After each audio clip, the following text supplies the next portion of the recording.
Welcome to How Whiteness Eclipses Accuracy in the Clinic and Beyond.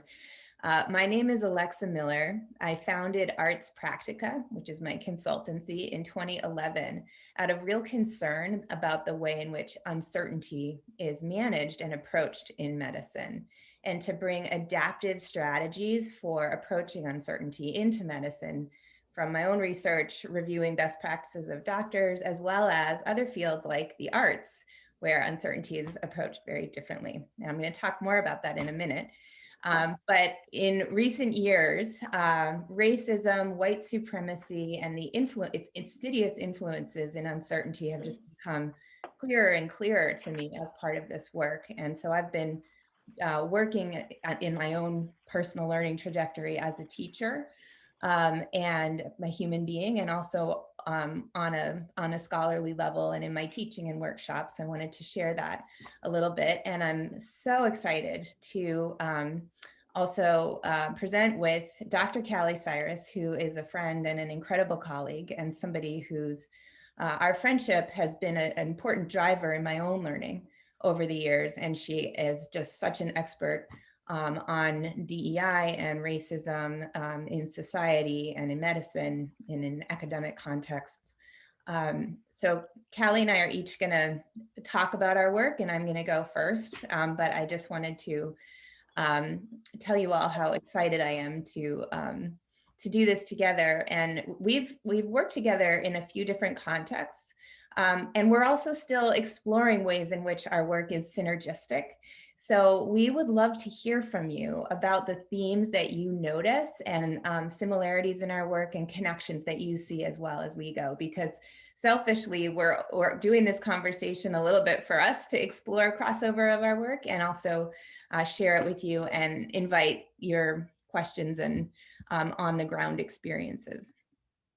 So just to tell you a little bit about myself, I know many of you already know me, but for those who don't, this is what I do. This is what I have been doing for about 17 years, which is teaching groups of medical teams, clinicians, mostly focused on doctors, but working with clinicians broadly, talking about what they see in an art museum setting to improve that communication and diagnostic skill, and also to facilitate a shared concept of uncertainty. So in medicine, uncertainty is very frequently viewed as a drain or sometimes a conflicted space, like a battleground even.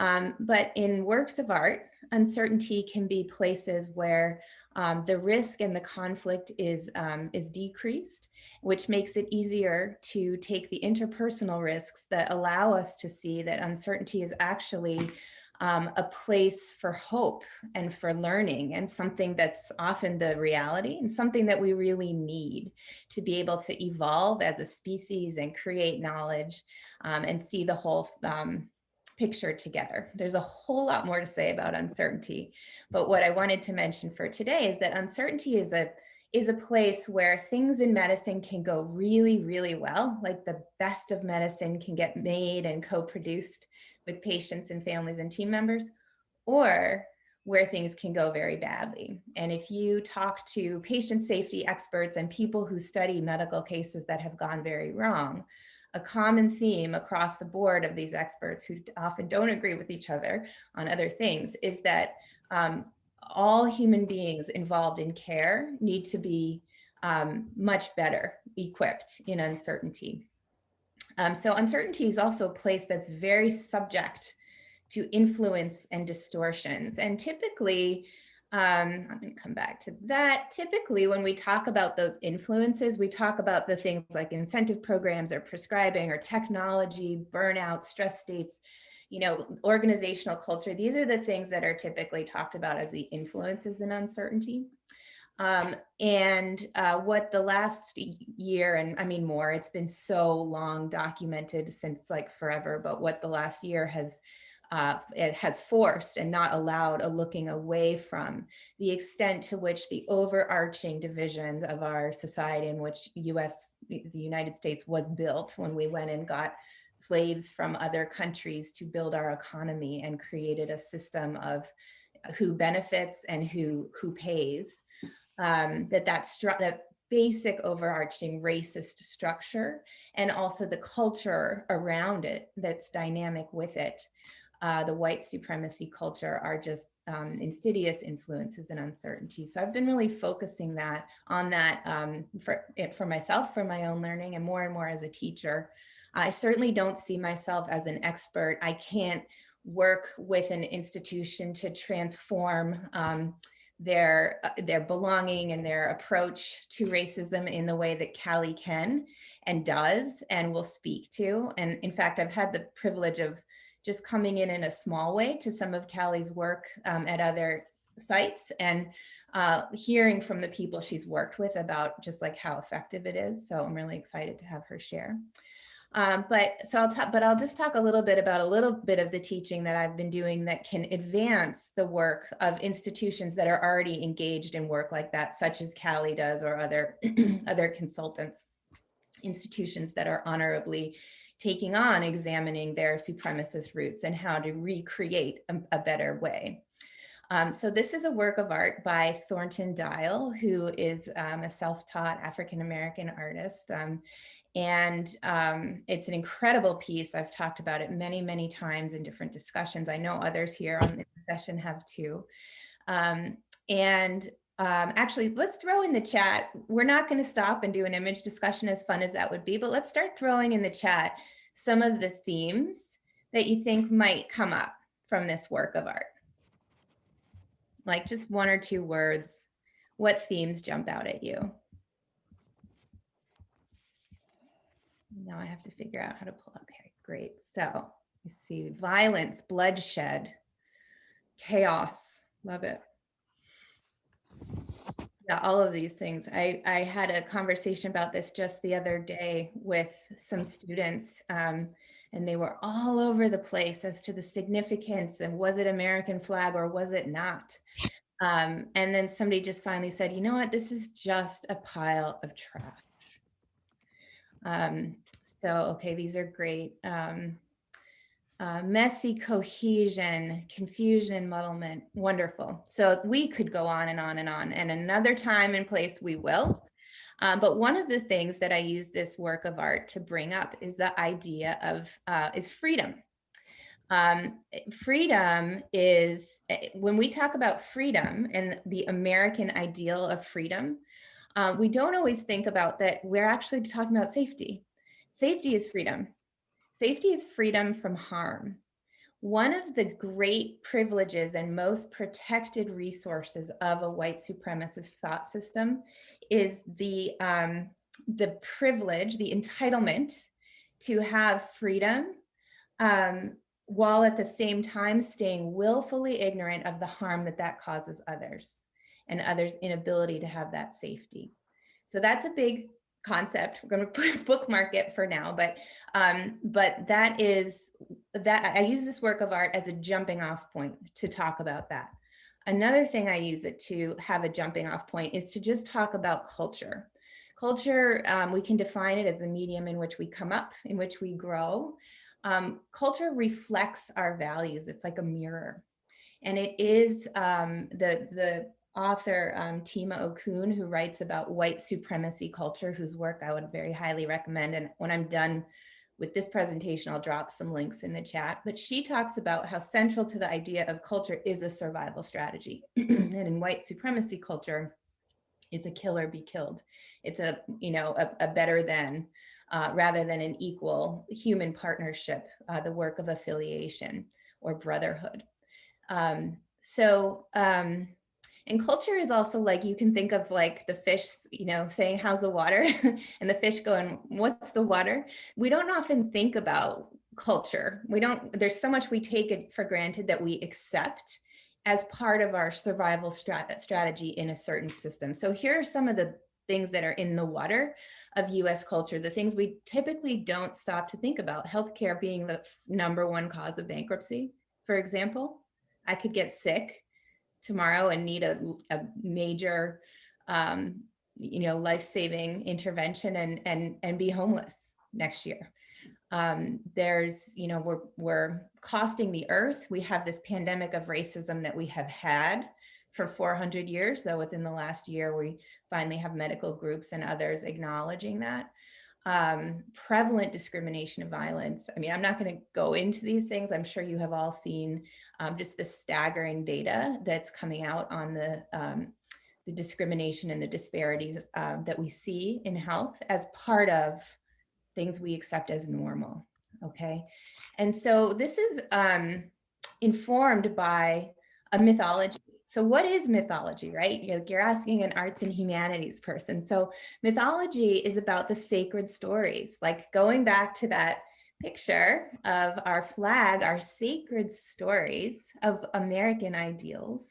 The mythology behind that is, express our beliefs and values held within a certain culture. And so that mythology is, coming from white supremacy, which is a, a huge topic. I'm going to talk in the most simple terms and very briefly, but there's a lot more to say about it. But sort of on the outer crust of it, coming from 18th century Enlightenment ideas that falsely separated the idea of reason from emotion.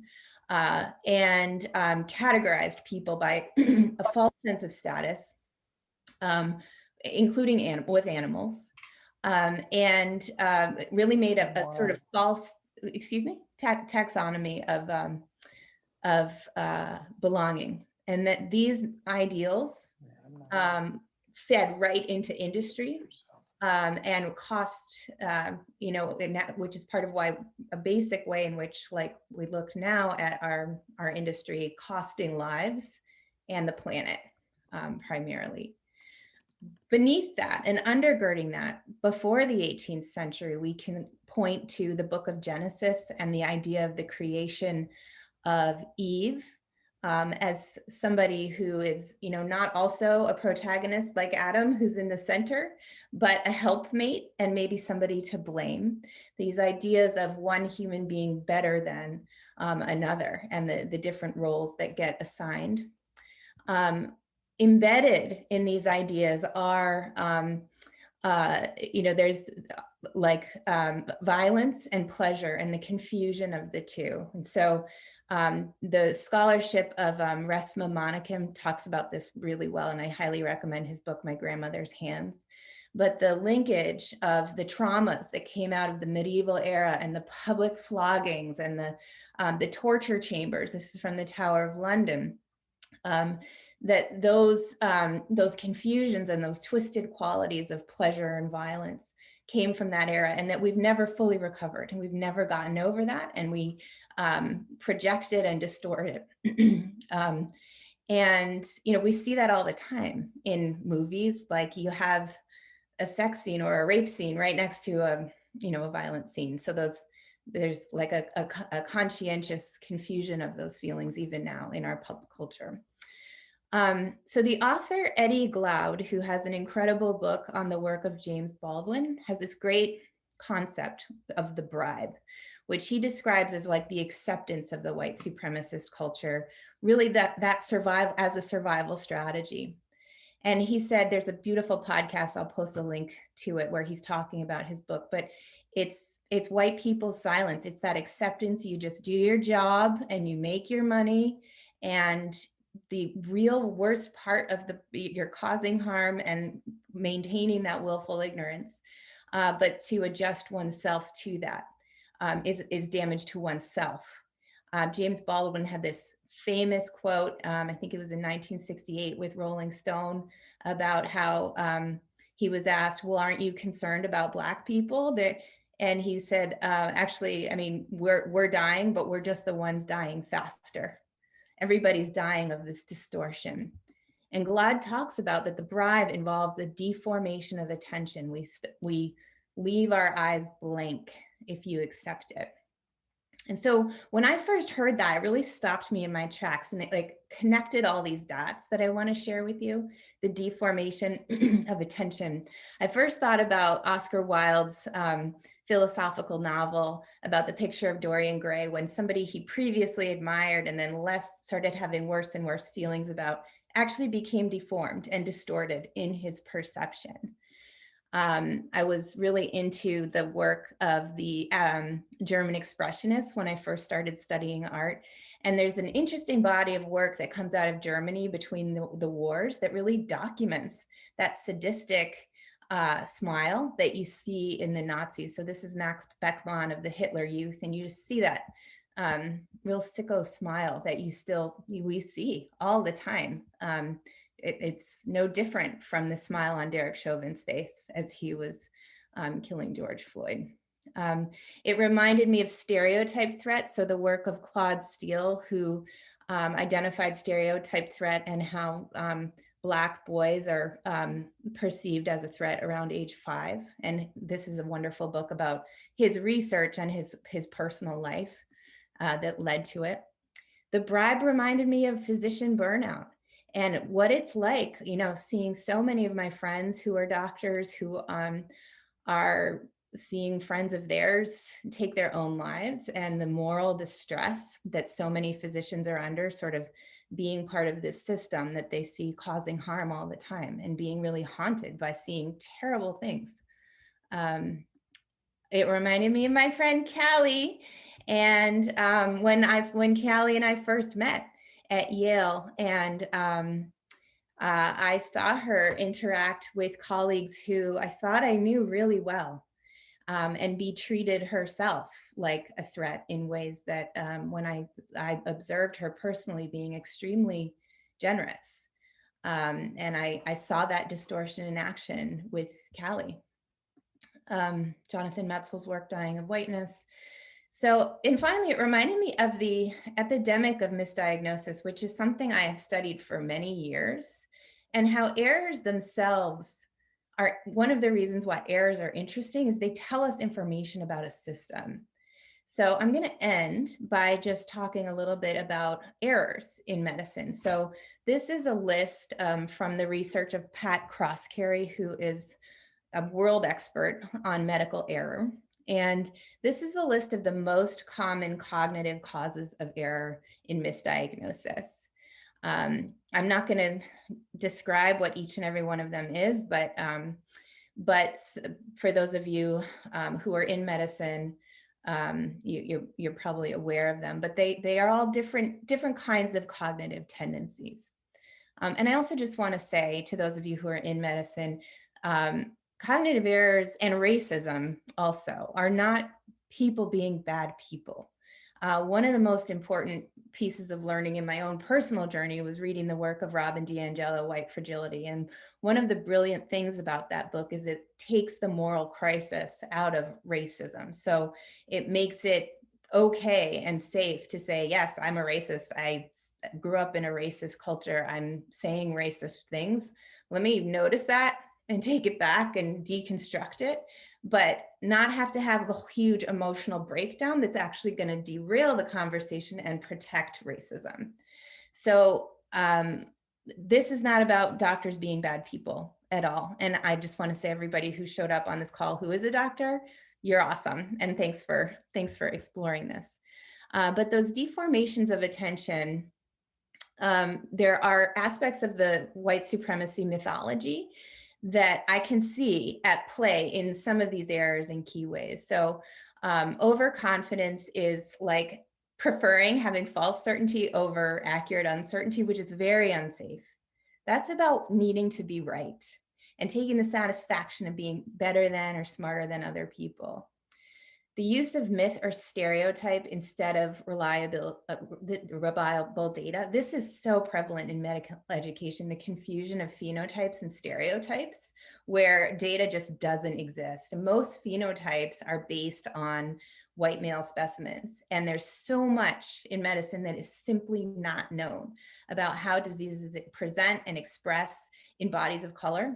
And that is often treated, gaps are often sort of filled in with stereotypes or just illusions or distortions in ways that are completely inappropriate. There is some really interesting work being done right now to build out that body of knowledge, but that willful ignorance is still very prevalent. And then lastly, I actually just mentioned this, but fragility, taking input as a threat and having a lot of shame and like alarm bells going off instead of logically and reasonably learning from it, and failure to disclose the learnings that come from failure. Again, this is not just people being fragile and terrible and bad. A lot of this is systems that are coming from a very defensive place and don't support this kind of work. But I wanted to sort of point out these common themes as a way to open up this topic and start a conversation. So I'm going to turn it over now to Dr. Callie, and I'll drop some links in the chat as we go, but thank you. All right, thank you, Alexa. And so as I share my screen, I think about the title of How Whiteness Eclipses Accuracy in the Clinic and Beyond, and how Alexa and I, we approach a similar issue in different ways. I tend to be, maybe my end of what I like to talk about is more on the highlighting what that whiteness looks like from the perspective of other people. And so that's a little bit about, you'll see my style and you'll be able to tell the difference between Alexa and I, but how we're really highlighting the same issues, which is how problematic unexamined whiteness can be and how it does lead to inaccurate perceptions and decision-making. So again, I want to tell you a little bit about what I do now, why I do this work, and how, if at all, I think that I'm actually helping people. And then we'll move into the Q&A, which is, I think, a part that is maybe going to be a little bit more helpful. So what I do, so first of all, I am a board certified private practice psychiatrist. I don't know that I say the private practice with pride, but I work for myself and I no longer really work at a clinic that's affiliated with academia in that sort of way. So I'm definitely out on my own doing the kind of entrepreneur thing. But I'm also working as a DEI consultant. So I see patients a couple of days a week, and then I work with organizations, some smaller, some larger, and developing more long-term programs that explore issues related to difference. So I'm not talking like an implicit bias one-off workshop. I'm talking like a 10-week intensive program with homework, and everybody works together on a Zoom doing activities and talking about really tough issues as a group. So to really strengthen your teamwork and your approach as an organization. And then I'm also an activist. Whether or not some of these organizations are still really around and how much they're doing, I've been part of them in some different ways, or using them as a vehicle to get ideas out about, how important examining whiteness and how much that not examining it can hurt people who look like me. And again, I do some stuff with academia, but it's clearly complicated. So I'll get to this later. But yes, I do still do some education. And unfortunately, fortunately, I still really enjoy it, even if it's unpaid, which is a new thing. I'm not going to go into my personal life struggle with money right now, but it's tough to be, I miss academia in some ways anyway. So why I do it. This is perhaps the more important part of it. And well, to be honest, because of mommy issues. Most of the time when you ask a psychiatrist why they went into being a doctor, they say, they give you some reason, but at the heart, it's usually mommy or daddy issues. So on the left is me. I think very adorable, even with the chiclet teeth, born in 1984, 80s baby. And on the right is my mother, Geraldine, who is a character and a force in my life. So one thing you probably notice is a difference in where we were raised. I was raised in very sunny West Palm Beach, diverse for the most part, in suburbia, a magnet high school in the 80s, and my mother in the 50s and the 60s and the 70s in South Carolina. So you can imagine the difference in what messages my mother received about who she was as a Black woman versus the messages I may be receiving from my environment. And take it one step further and think about what kind of messages then my mother might be telling me to protect me.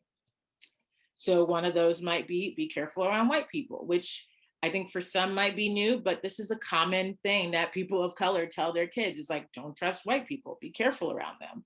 White people will underestimate you, which was her experience growing up and working and always being the only Black person in some of her circles, which unfortunately still happens with me today. But it's something that can really take its toll on your sense of self-efficacy. And then also help people who look like you first and foremost. So this was literally the refrain from my mother, K through 12, until I was able to get out of there. So being the rebellious, independent thinker that I am, I was like, I'm going to grow up and I'm going to prove my mom wrong. And I'm going to give everybody. And I'm going to assume that they're well-meaning white people and I'm going to give them all a chance.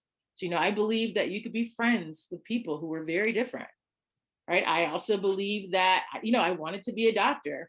And that meant that my value was that I had to want to treat everybody, including people who were very different from me or I wouldn't normally want to treat. That's also part of my mindset. But I also believe that if I could love different people, so could others. After making so many friendships and relationships with people who are so different from me, finding some common thread and some reason to actually trust them in a different way. So why can't everyone do that? And that's some of what shaped my interest in working in academia, wanting to teach and come up with interesting curriculum around diversity and difference. And I mean, this is the way that I traversed the world, which is in some ways really glorious. And then an event happened that happened to everybody, even our UK folks, right? You guys experienced some of the repercussions of this as well. But it just, it really, really shook me in a different way. I wasn't surprised by the election, but what ended up happening, it was the election plus everything that happened afterwards. There's just like a constant beating down of those idealistic values, I'll call them, that I had really endorsed most of my life while seeing some of the ugly, but really believing that I could help address some of the ugly.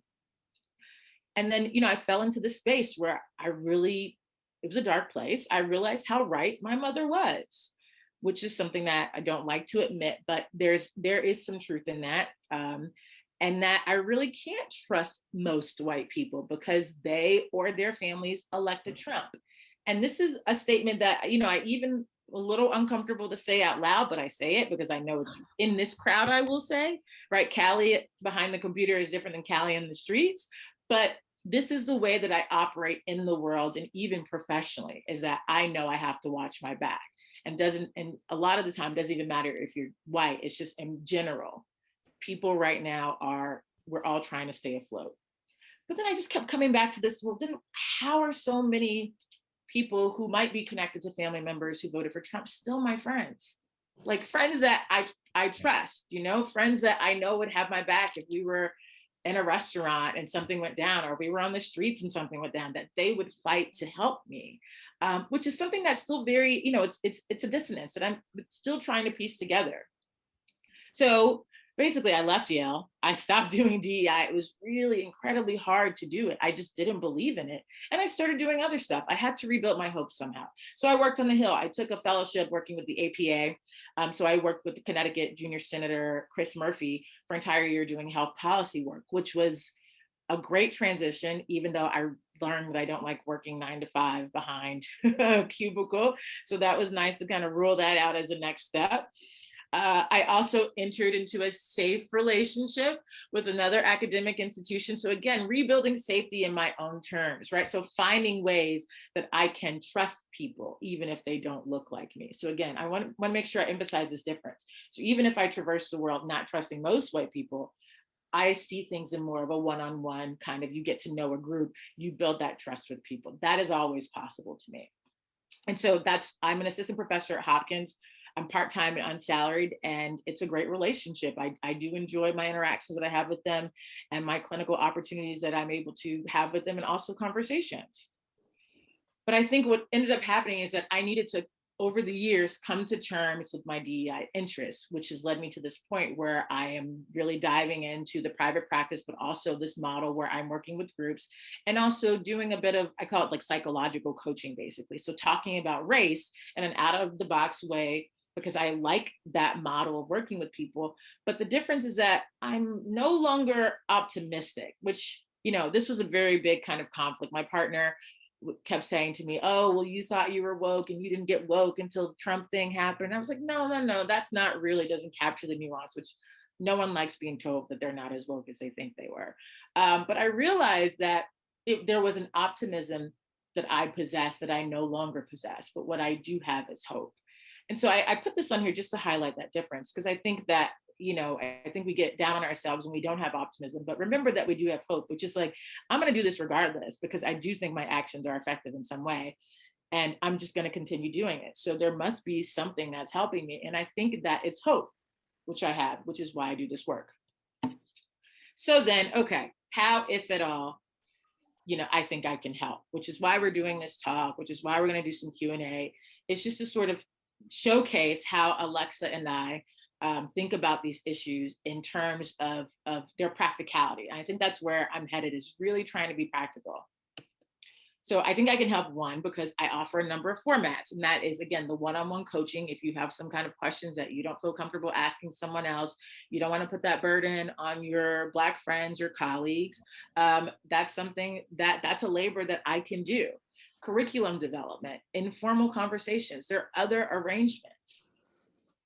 And I also take a sort of, I call it a triple threat approach, but I always try to target the Callie in an audience, the one who's going to be distracted on her phone doing something else. So I try to make the material really sticky and practical. So tips that you can actually carry forward. There's no formula to, curing racism or being less of a racist, but there are some strategies you can develop.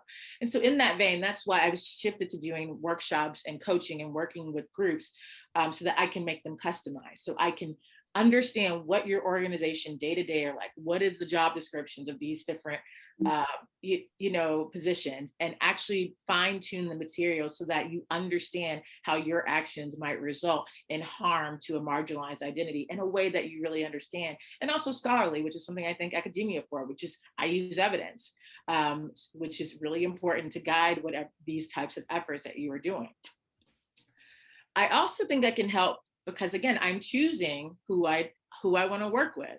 And I think by virtue of you, everyone who's on here right now, I think you fall into this category, which is that, I choose to work with individuals or groups who are intrinsically motivated, which is, per the literature, one thing that can help reduce your bias, your implicit bias against others who did not look like you, versus external motivation, which is like this desire to look good in public. That intrinsic motivation is like what makes you join a conference call at 12 o'clock on a Friday when you could be out in the sun or doing something else.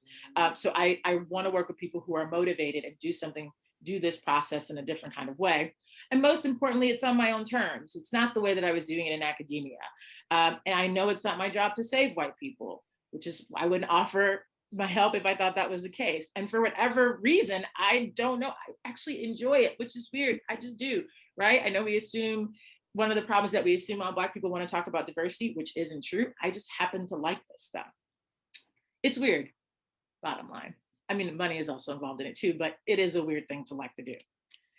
So bottom line is, if this seems up your alley at some point, together or separately, Alexa and I offer a range of different things for organizations, targeted workshops, small group course, if you know that there's a group of people who would be interested in having some really frank conversations and navigating some of these really tough issues, or just individually, just, that's out there. And then we're going to dive into the Q&A and show you a bit of a sampling of our work. So one thing I want to do is I'll start out with a question. It's 12:38. And then I'll show you how I would answer this question if this was in a workshop. And then I'm going to send you all a link in the chat to a list of potential questions if you don't have any. Or you can ask whatever questions you might have that you would like us to comment on.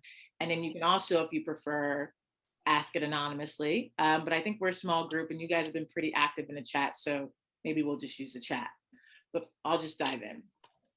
So here is an example of a case scenario that I would include in a grand rounds or in a group meeting as part of a module on a specific topic. And so, dear Dr. Callie, let's say someone in the audience asked this anonymously or, with their name. I'm trying to be a white ally, but I feel like I'm coming up short.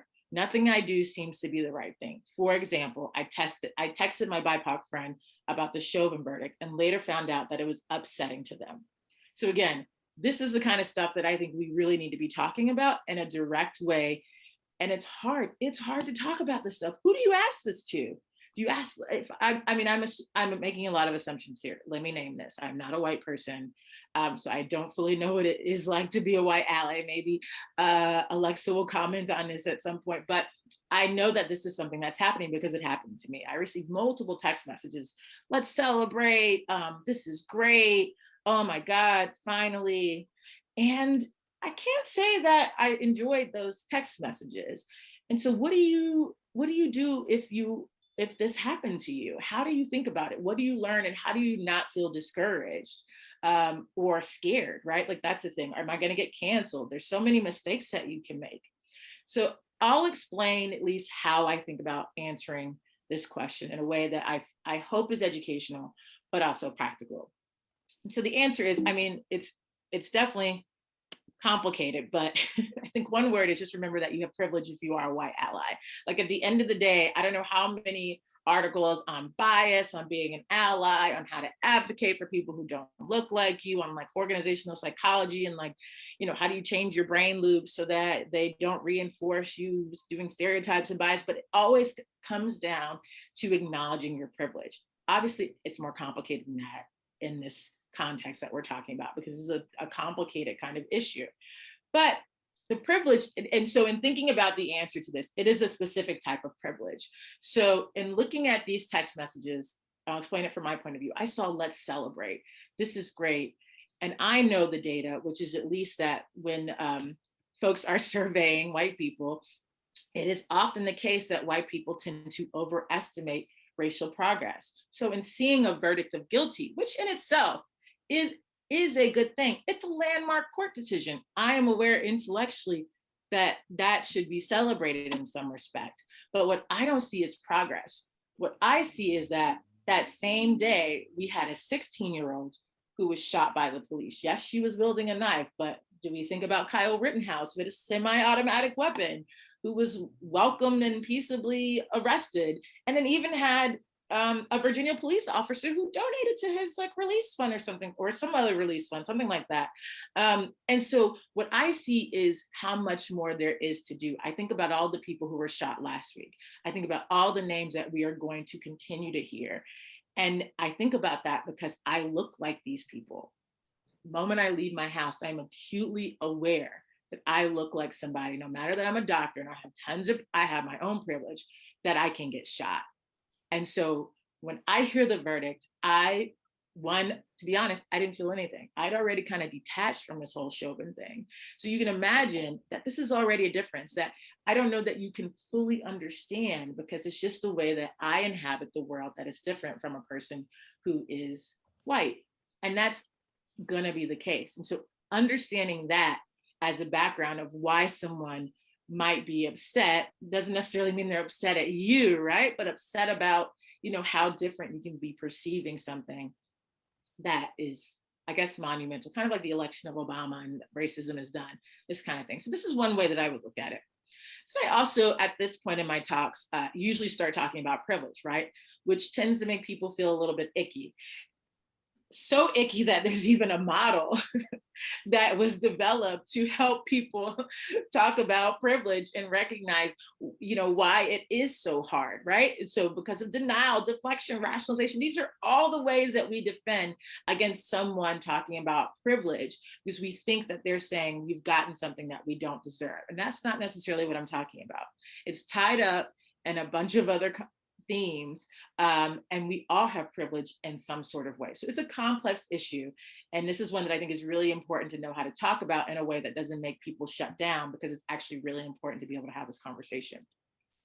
So one of the ways that I think about privilege that I think helps is I think about it as access to resources. So not necessarily that you don't deserve where you're at or that you're benefiting every day, which some of that is a little true, right? Is that we benefit from invisible privileges, the more characteristics we take on that represent whiteness, right? So the fact that I have an MD, the fact that I am upper middle class, the fact that I grew up middle class, right? These are all things that are privileges to me and gave me access to, or my parents access to employment, gave me access to housing in a safe neighborhood in West Palm Beach, gave me access to education, not necessarily my parents, gave me access to all these things that allowed me to get into Stanford, that allowed me to get into medical school, that allowed me to thrive in medical school, to have the social capital and know how to talk to people and feel comfortable in myself, to put myself out there. So this brings me to the next point, which is always important when you're talking about privilege. You don't just talk about it in isolation. You talk about intersectionality, which is another one of these buzzwords.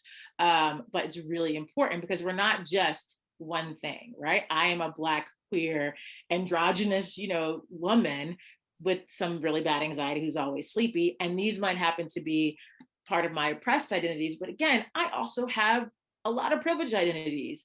As I mentioned in the slide before, so many privileges that I have that somebody else doesn't have to deal with.